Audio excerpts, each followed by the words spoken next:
নমস্কাৰ বন্ধু বান্ধৱীসকল, স্বাগতম জনাইছোঁ ঋষি এনাবনি চেনেলৰ এটা নতুন ভিডিঅ'লৈ।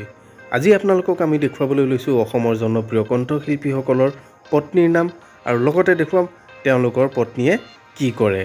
গতিকে বন্ধু বান্ধৱীসকল, ভিডিঅ'টো অকণমানো স্কিপ নকৰি শেষলৈকে চাই থাকিব আৰু নতুন নতুন খবৰৰ বাবে ঋষি এনাবনি চেনেলটো যাতে ছাবস্ক্ৰাইব কৰি দিবলৈ কোনেও নাপাহৰে। কণ্ঠশিল্পী জুবিন গাৰ্গৰ পত্নীৰ নাম হৈছে গৰিমা শইকীয়া গাৰ্গ আৰু গৰিমা শইকীয়া গাৰ্গ হৈছে ফেশ্বন ডিজাইনাৰ আৰু লগতে তেওঁ বিজনেছ ওমেন।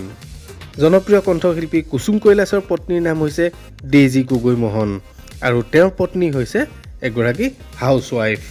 কণ্ঠশিল্পী ৰাকেশ ৰিয়ানৰ পত্নীৰ নাম ৰিচা চমুৱা আৰু ৰিচা চমুৱা চাকৰি কৰে ফৰেষ্ট ডিপাৰ্টমেণ্টত।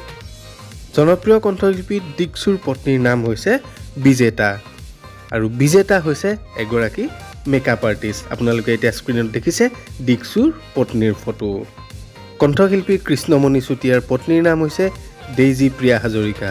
ডেইজি প্ৰিয়া হাজৰিকাই আগতে চাকৰি কৰিছিলে আৰু বৰ্তমান তেখেত হাউচৱাইফ।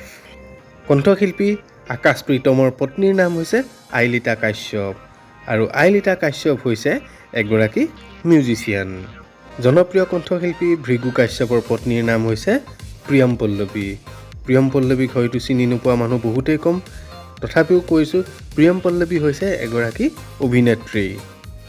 জনপ্ৰিয় কণ্ঠশিল্পী নীল আকাশৰ পত্নীৰ নাম হৈছে নেন্সি ফুকন আৰু নেন্সি ফুকন এগৰাকী অধিবক্তাৰ লগতে তেওঁ মডেলিং কৰি ভাল পায় আৰু লগতে তেওঁ এগৰাকী অভিনেত্ৰীও।